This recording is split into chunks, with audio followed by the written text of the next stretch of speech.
ઉત્તરાયણને લઈને મોટા સમાચાર। કાચ પાયેલા દોરાના ઉપયોગ પર પ્રતિબંધ। ગુજરાત હાઈકોર્ટે કર્યો છે હુકમ। ચાઇનીઝ દોરી, નાયલન દોરી અને કાચ પાયેલ કોટન થ્રેડ પર પણ પ્રતિબંધ કરવામાં આવ્યું છે। રાજ્ય સરકારે હુકમ પાલનની પ્રતિબદ્ધતા દર્શાવી છે। 13 જાન્યુઆરી સુધીમાં ઠોસ અને અસરકારક પગલાં લેવા કોર્ટમાં આપી છે ખાતરી। કાચથી જે પ્રોસેસ થાય છે સમગ્ર ગુજરાતમાં અલગ અલગ જગ્યાએ એને મેન્યુફેક્ચરિંગની ભાષામાં જ આવે અને મેન્યુફેક્ચરર ઉપર પગલાં લેવાના એ 2016-2017 થી હાઈકોર્ટે કહ્યું છે, એનજીટીએ કહ્યું છે। એટલે ખરેખર આ ગ્લાસ કોટિંગનો જે બી પ્રોસેસ છે એ ખરેખર બધો બંધ થવો જોઈએ। તો મોરબી જિલ્લામાં તસ્કરોનો આતંક। કૃષ્ણા પાર્ક વિસ્તારમાં તસ્કરો સીસીટીવીમાં કેદ થયા। હળવદ ટંકારામાં પણ તસ્કરો સીસીટીવીમાં કેદ થયા છે। તસ્કરો ઘટનાને અંજામ આપે તે પહેલા પકડવા જરૂરી। હાથમાં ચપ્પલ લઈને ફરી રહ્યા છે તસ્કરો।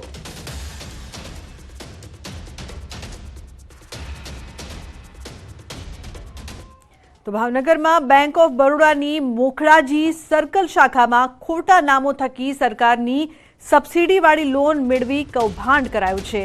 લોન મેળવીને 1 કરોડથી વધુનું કૌભાંડ આચર્યાની મેનેજર સહિત 28 લોકો સામે ફરિયાદ નોંધાઈ છે। ઘોઘા રોડ પોલીસ મથકે લોન લેવા માટે કરવામાં આવેલ બોગસ ડોક્યુમેન્ટ્સ અને લોન લઈ કરવામાં આવેલી છેતરપિંડીના મામલે પોલીસ ફરિયાદ નોંધાઈ છે। બેંક ઓફ બરોડાના રિજનલ હેડ દ્વારા પોલીસ ફરિયાદ નોંધવામાં આવી છે। બેંકના 2 તત્કાલીન કર્મચારી અને અન્ય 2 લોકોએ મળીને 24 લોકોની બોગસ ડોક્યુમેન્ટ બનાવીને કરોડોની લોન મંજૂર કરાઈ હતી। ત્યારે બેંકના તત્કાલીન બ્રાન્ચ મેનેજર અને ક્રેડિટ ઓફિસરે વચેટિયા હિતેશ ગલચર અને રમેશ જાગિયા સાથે મળીને ફ્રોડ આચર્યું હતું। એલસીબીની ટીમે તત્કાલીન બેંકના મેનેજર તેમજ ક્રેડિટ મેનેજર અને 2 એજન્ટો મળીને કુલ 4ની ધરપકડ કરી લીધી છે। લોન માટેનું જે કામ કરવાના અન્ય અધિકારી પોતે પ્રાઇવેટ 2 માણસો રાખી અને અલગ અલગ સરકારની યોજનાઓ નીચે લોન મંજૂર કરવા માટે થઈ બેંકનો સંપર્ક કરાવતા। જે સરકારી યોજનાઓમાં અરજદારની લોન મંજૂર થાય એમાંથી મોટાભાગના નાણાં પોતે પોતાના અંગત વપરાશ માટે પરત લઈ લેતા અને ખૂબ જૂજ રકમ અરજદારની ખાતામાં રહેતી। તો બનાસકાંઠા જિલ્લામાં લકી ડ્રોના આયોજકો સામે પોલીસે કરી છે લાલ આંખ। ધાનેરાના વાલેર ગામે ગૌશાળાના નામે યોજાયેલા લકી ડ્રોના આયોજકો વિરુદ્ધ ગુનો નોંધાયો છે। લકી ડ્રોનો માસ્ટર માઇન્ડ અશોક માળી સહિત 10 સાગરીતો સામે પોલીસે ગુનો નોંધ્યો છે। ધાનેરા પોલીસ સ્ટેશનના પીએસઆઈ એમએસ દરબાર બન્યા છે ફરિયાદી। લકી ડ્રોના માસ્ટર માઇન્ડ અશોક માળી વિરુદ્ધ અગાઉ પણ થરાદ પોલીસ મથકે ગેરકાયદેસર લકી ડ્રોનું આયોજન કરવા બદલ ગુનો નોંધાઈ ચૂક્યો છે। ધાનેરાના અરજદાર પોપટલાલ જોશીની અરજીના આધારે પોલીસે તપાસ કરીને ગુનો દાખલ કર્યો છે। અશોક માળી અને તેના મળતિયાએ ઇન્કમ ટેક્સ કે અન્ય કોઈ કચેરીઓને જાણ કર્યા વગર રૂપિયા ભેગા કરી લકી ડ્રોના નામે કૌભાંડ આચર્યું હતું। ઇનામી ચીટ અને નાણાં પર્યલ યોજનાઓ પ્રતિબંધિત કલમ 4 મુજબ તેમજ બીએનએસએસ કલમની કલમ મુજબ દાખલ કરીને વધુ તપાસ હાથ ધરાઈ છે।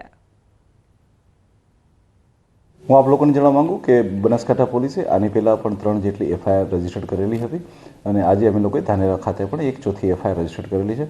આવા જેટલા પણ લોકો હશે કે જે આવા ગરીબ લોકોની લાલચ દેખાડી અને એમના પૈસાને એ લોકો આવી રીતના લકી ડ્રોના નામે લેતા હશે, આવા તમામ લોકો વિરુદ્ધ કાર્યવાહી કરવામાં આવશે। તો પાટણ પાલિકામાં જન્મ મરણના પ્રમાણપત્ર કાઢવાના મામલામાં પાટણ પાલિકાના ચીફ ઓફિસર દ્વારા ખુલાસો કરાયો છે। મહત્વનું છે કે પાલિકા પર આક્ષેપ થયા હતા કે વર્ષ 2015 પૂર્વના બારકોડવાળા પ્રમાણપત્ર પાલિકા દ્વારા કાઢી અપાતા નથી, પરંતુ આક્ષેપોને પાલિકાના ચીફ ઓફિસરે નકાર્યા છે। તેમણે કહ્યું છે કે પાલિકામાં જૂના નવા જન્મ મરણના તમામ દાખલા કાઢી અપાયા છે। પાલિકાના કર્મચારીઓ નિષ્ઠાથી કામગીરી કરે છે। બીજું કોઈ પાલિકા બહાર કોઈ જન્મના દાખલા પૈસા આપીને કાઢે છે તે બાબતે સુપ્રિન્ટેન્ડન્ટને તપાસ સોંપી છે। તેમાં પણ જે દોષી હશે તેની સામે કાર્યવાહી કરાશે। એક રજૂઆત મને પણ મળી છે, એ બાબતે મેં મારા ઓફિસ સુપ્રિન્ટેન્ડન્ટને તપાસ સોંપી છે। એમાં જે ફરિયાદી છે એ અને કોઈ એજન્સી એની સાથે સંકળાયેલી હશે તો એમાં નિષ્ઠાપૂર્વક એમના દ્વારા તપાસ કરવામાં આવશે અને તપાસના અંતે જો કોઈ દોષિત હશે તો તેની સામે સખ્તમાં સખ્ત કાર્યવાહી કરવામાં આવશે. કોઈ એજન્ટ આવી કામગીરી કરતો હશે તો એજન્ટની સામે સખ્તમાં સખ્ત કાર્યવાહી કરવામાં આવશે. કોઈ એજન્ટ સાથે નગરપાલિકાનો કોઈ કર્મચારી ક્યારેય સંકળાયેલો નથી. તો જૂનાગઢની સત્તાધાર જગ્યાના મહંત વિજય ભગત પર ફરી કર્યા છે ગંભીર આક્ષેપો.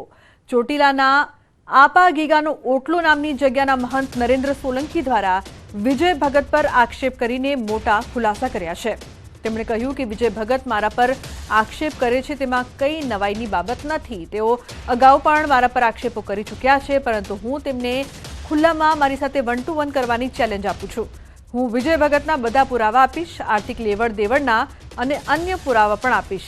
બસ તેઓ મારી સામે આવીને વાત કરે તેવી તેમને ચેલેન્જ ફેંકું છું. વધુમાં કહ્યું કે છેલ્લા 3 મહિનાથી હું પુરાવાઓ ભેગા કરી રહ્યો છું. સમય આવી ગયો છે કે હવે વિજય ભગતને સત્તાધાર ધામમાંથી રવાના કરવા. હું તો એમ કહું છું, કાઢો તમારા પગમાંથી જેણે બેડીઓ બાંધી છે એનાથી મુક્ત થાઓ તમે. અને આપા ગીગાની સમાધિની સેવા ન કરી શકો તો કાંઈ નહીં, હવે ત્યાંથી રવાના થાવ સાહેબ. એને રવાના કરવા માટેની વાત છે. સ્થળ એનું, સમય એનો, પણ સમગ્ર મીડિયા અને સમગ્ર સમાજને બોલાવે 1 to 1 સામે આવી જાવ સાહેબ. પુરાવા લઈને બેસી જાય. હું જે પુરાવા રજૂ કરું એનો જવાબ આપે. સમાચારમાં આગળ વાત કરીશું 4 પગના આતંક વિશે.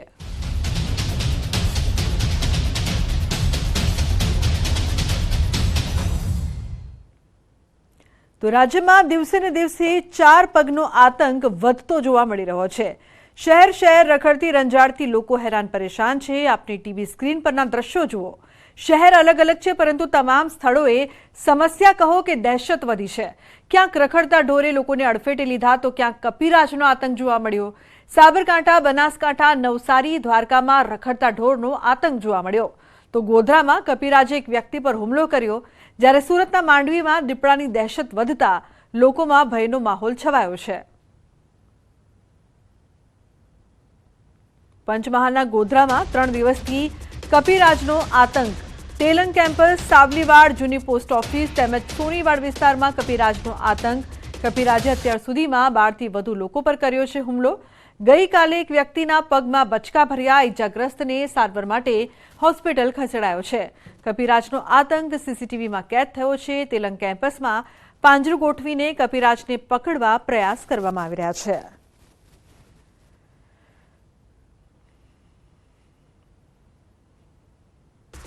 તો સુરતના અંતરિયાળ ગામોમાં દીપડાની દહેશત વધી છે. માંડવીના તડકેશ્વર ગામમાં દીપડાના આંટાફેરા કેમેરામાં કેદ થયા છે. રહેણાંક વિસ્તાર પાસે દીપડાની મૂવમેન્ટથી રહીશોમાં પણ ભારે ફફડાટ છે. તડકેશ્વર સ્મશાન નજીક દીપડાના આંટાફેરાથી સ્થાનિક ખેતમજૂર અને ખેડૂતોને પણ ખેતરે જતા ડર લાગી રહ્યો છે. સ્થાનિકોએ આ અંગે વન વિભાગને પણ જાણ કરી છે.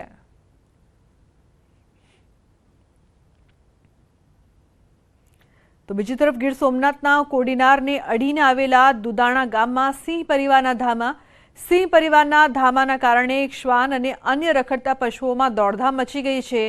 કોડીનાર શહેરને અડીને આવેલા દુદાણા ગામ નર અને માદા સિંહની સાથે 2 સિંહ બાળ ગામમાં ઘૂસ્યા હતા.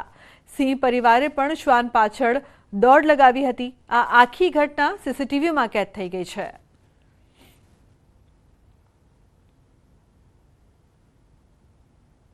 તો બીજી તરફ ભાવનગર